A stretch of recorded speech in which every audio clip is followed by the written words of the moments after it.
प्रभात बच्चों, कैसे हैं आप सब। आशा है आप सब मन लगा के पढ़ाई कर रहे होंगे।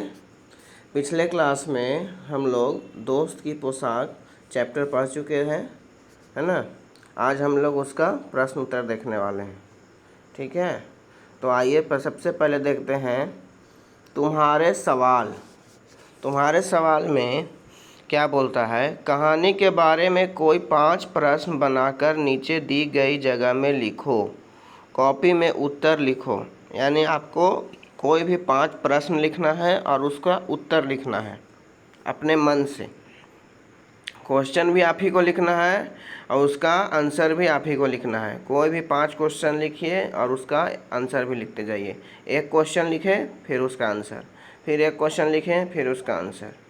तो इस चैप्टर से आपको खुद ही क्वेश्चन बनाना होगा और खुद ही आंसर भी लिखना होगा, ठीक है। जैसे मैं एक एग्जांपल देता हूँ। जैसे मान लिया एक पहला क्वेश्चन लिखते हैं, नसरुद्दीन किससे मिलकर बहुत खुश हुआ। ये क्वेश्चन बन सकता है। तो इसका आंसर क्या हो जाएगा, नसरुद्दीन अपने पुराने मित्र जमाल साहब से मिलकर बहुत खुश हुआ। ओके। उसी तरह से दूसरा प्रश्न क्या हो सकता है, जमाल साहब ने घूमने जाने से क्यों मना कर दिया।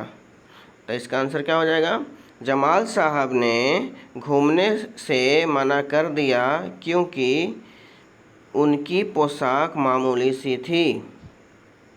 फिर से बोल रहा हूँ, क्वेश्चन से ध्यान से सुनिए। जमाल साहब ने घूमने जाने से क्यों मना कर दिया।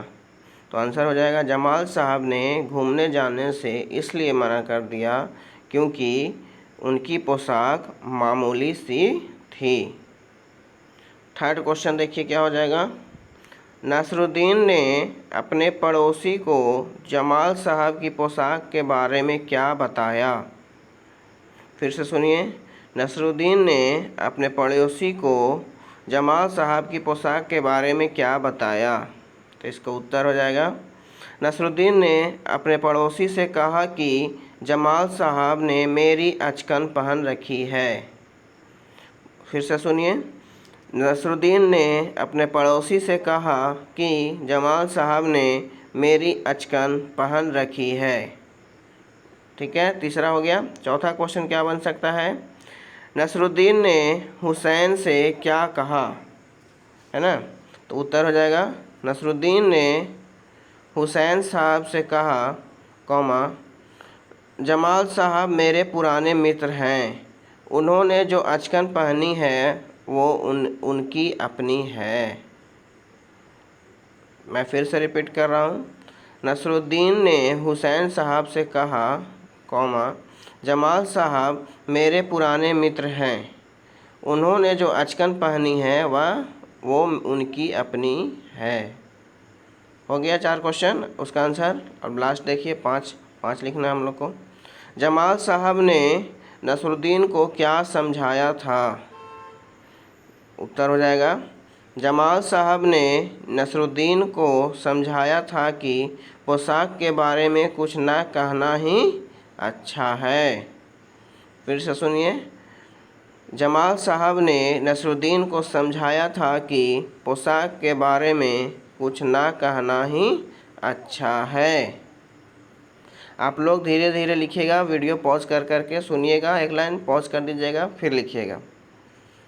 चलिए आगे बढ़ते हैं हम लोग। तुम्हारी बात में सबसे पहला प्रश्न है, उसमें देखिए, नसरुद्दीन और जमाल साहब बन ठन कर घूमने के लिए निकले। इसमें पहला है, तुम बन ठन कर कहाँ कहाँ जाते हो। ये वाला क्वेश्चन मैं बता रहा हूँ, ये ठीक है का, तुम बन ठन कर कहाँ कहाँ जाते हो।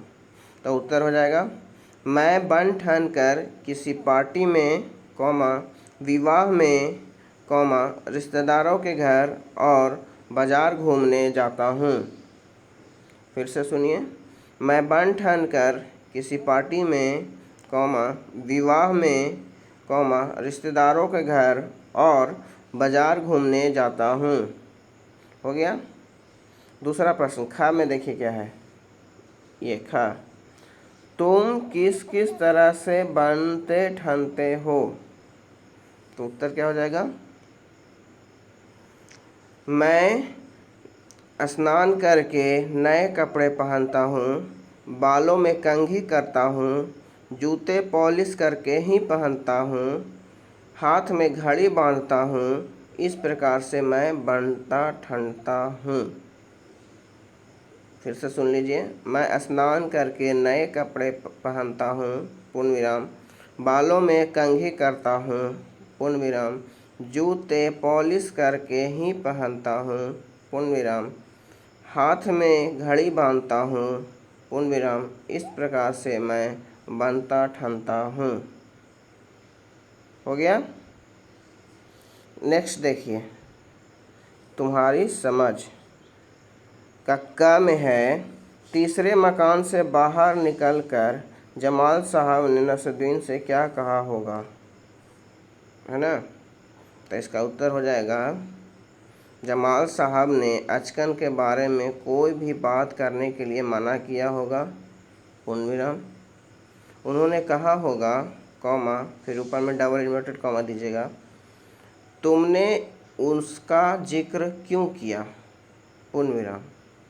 तुम्हारी बात से उन्हें पता चल गया होगा कि ज़रूर कोई ना कोई राज है, पूर्ण विराम, फिर डबल इन्वर्टेड कॉमा बंद कर दीजिए। फिर से इसका उत्तर सुनिए। जमाल साहब ने अचकन के बारे में कोई भी बात करने के लिए मना किया होगा, पूर्ण विराम। उन्होंने कहा होगा, कॉमा, फिर ऊपर में डबल इन्वर्टेड कॉमा, तुमने उसका जिक्र क्यों किया, पूर्ण विराम। तुम्हारी बात से उन्हें पता चल गया होगा कि ज़रूर कोई ना कोई राज है, पूर्ण विराम, डबल इन्वर्टेड कॉमा क्लोज कर दीजिए। हो गया यहाँ तक। अब देखिए खा। जमाल साहब अपने मामूली से कपड़ों में घूमने क्यों नहीं जाना चाहते होंगे, है ना? तो इसका उत्तर हो जाएगा, ध्यान से सुनिएगा, धीरे धीरे बोल रहा हूँ। जमाल साहब को लगता होगा कि यदि वे मामूली से कपड़ों में घूमेंगे, कॉमा, तो लोग उन्हें गरीब समझेंगे, पूर्ण विराम। लोग उनके बारे में यह भी सोचेंगे कि गरीब आदमी है, इसलिए इसके पास अच्छे कपड़े नहीं हैं, पूर्ण विराम। ऐसा भी हो सकता है कि लोग उन्हें नसरुद्दीन का नौकर ही समझ लें, है ना? ऐसा भी हो सकता है कि लोग उन्हें नसरुद्दीन का नौकर ही ना समझ लें, पूर्ण विराम। अतः जमाल साहब अपने मामूली से कपड़ों में घूमने नहीं जाना चाहते होंगे। ठीक है, मैं फिर से रिपीट कर दे रहा हूँ एक बार। जमाल साहब को लगता होगा कि यदि वे मामूली से कपड़ों में घूमेंगे, कॉमा, तो लोग उन्हें गरीब समझेंगे, पूर्ण विराम। लोग उनके बारे में यह भी सोचेंगे कि गरीब आदमी है, इसलिए इसके पास अच्छे कपड़े नहीं हैं, पूर्ण विराम। ऐसा भी हो सकता है कि लोग उन्हें नसरुद्दीन का नौकर ही ना समझ लें, पूर्ण विराम। अतः जमाल साहब अपने मामूली से कपड़ों में घूमने नहीं जाना चाहते होंगे। फिनिश यहाँ तक। अब लास्ट देखिए यहाँ ग। ठीक है, तुम्हारी समस्या का लास्ट ग में, नसरुद्दीन अपनी अचकन के बारे में हमेशा क्यों बताते होंगे? तो देखिए आंसर, नसरुद्दीन मजाकिया इंसान थे, पूर्ण विराम। वे अपने दोस्त से अपनी अचकन के बारे में अक्सर मजाक करते होंगे, पूर्ण विराम। वह दोस्त को यह समझाना चाहते होंगे कि आदमी अपनी पोशाक से नहीं, अपने गुणों से पहचाना जाता है। बिल्कुल सही बात है। कोई भी इंसान अपने पोशाक से नहीं बल्कि अपने गुण, अपने नेचर, अपने बिहेवियर से जाना जाता है। समझें? इसका आंसर मैं फिर से बोल रहा हूँ। नसरुद्दीन मजाकिया इंसान थे, पूर्ण विराम। वे अपने दोस्त से अपनी अचकन के बारे में अक्सर मजाक करते होंगे, पूर्ण विराम। वह दोस्त को यह समझाना चाहते होंगे कि आदमी अपनी पोशाक से नहीं, अपने गुणों से पहचाना जाता है। समझे बच्चे? आज यहाँ तक रहने दीजिए, आगे हम लोग नेक्स्ट क्लास में करेंगे। धन्यवाद।